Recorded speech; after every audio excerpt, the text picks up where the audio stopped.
Hello, and welcome back to another gardening video. And as you can probably see, I'm in my outdoor garden again, and you see on the left there's my apple tree and the rose bush behind me. So we're in a slightly different angled location to last time, but in this video I'm going to be showing you how to prune a rose bush. So that's what kind of secateurs to use, when to plant it, and exactly how to do it. So yeah, let's go right into it. So, when pruning a rose bush, I would advise that you get some good gardening gloves. So in this case I have these gloves, and if you can see, when you put them on,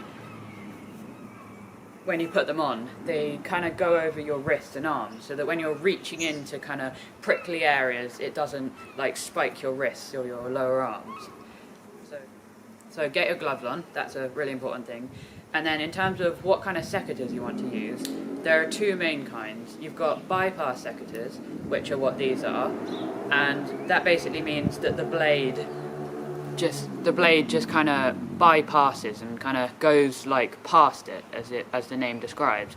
And this means that when you're cutting a branch, it will slice through it in a really clean cut, and that means that it won't damage the plant and it can heal quicker than if you use the other kind. And the other kind of secateurs are called anvil secateurs, and I don't actually have any of those, but basically they have two blades, and the blades go along and then they just hit each other. And for what you use anvil secateurs for is if you're cutting like thick woody stems, and when they slice they just kind of like snap it, and so the tissues around the tissues of the plant, when you cut it, it will take much longer to heal and it will probably damage it. So when pruning anything, you really want to use bypass secateurs, so make sure you have those.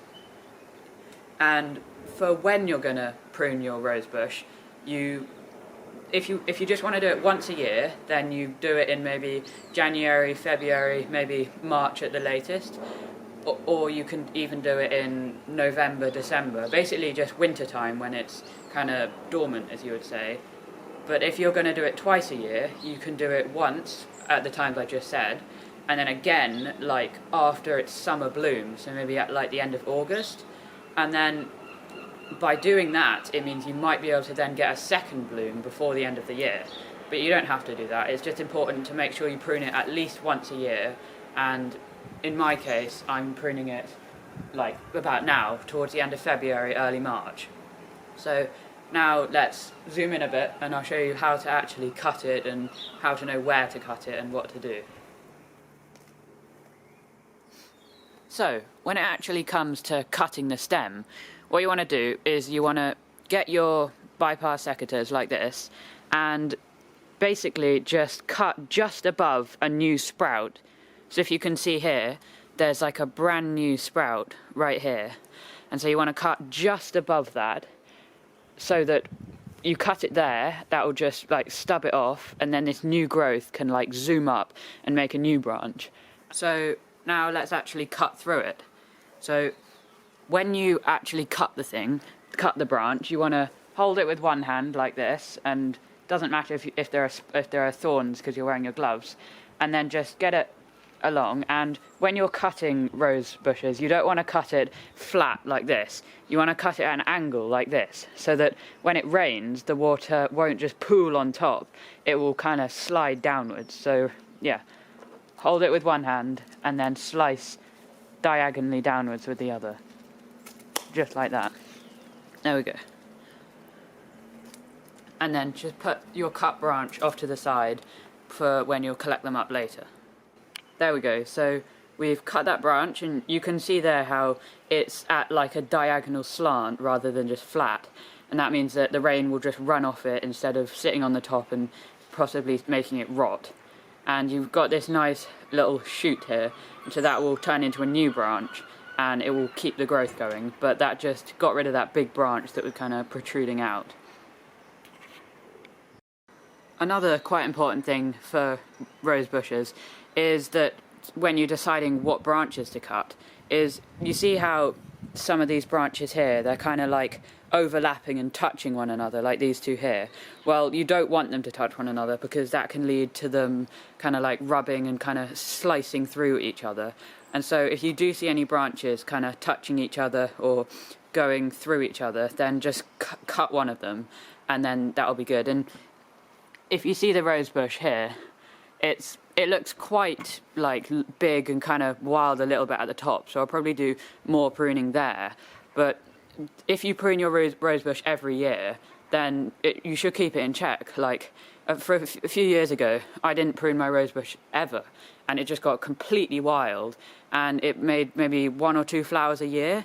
And then yesterday, and then I mean last year, for the first time ever, I pruned it once, and then it flowered like 100 flowers over the course of the next year.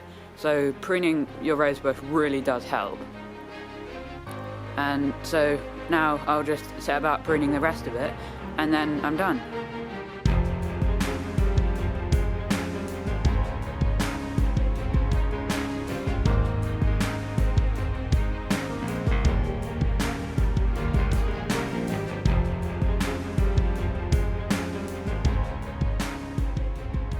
There we go. So we've completely pruned the rosebush, and as you can see, there's kind of like a dome shape almost around it. So I haven't pruned it a lot, like compared to last year. I pruned it so much, but this year I'm just gonna. I mean, I've done it enough. So just make sure that the branches aren't touching each other, and that it's not too bushy looking. But even if you do, like, in your opinion, over prune, you can't really with rose bushes, because I could even kind of cut it just like that, and they'd sprout up so much more with all these little sprouts that it would just kind of be bushed out by the summer. So don't worry about over pruning, just, well, really worry about under pruning, to be honest. But yeah, so just don't worry if you think you've over pruned it, because come summertime it will probably just bush up and all your problems will have gone. And if when you've cut all the branches and got them on the ground, they might be quite big, so you might have to cut them up again before you can put them either in a bin or compost bin. And what to do with your rose cutting branches is, if you have a compost bin, then put them in that, or if you don't, then you just have to put them in the bin, because there's not really anything else you can do. And I might be getting a compost bin in the next few months, but for now I'm just going to have to put mine in the bin. And I think that just about wraps up. So thank you for watching, and I hope you found this video helpful, and maybe you pruned your rosebush after watching this. So yeah, thanks for watching, and goodbye.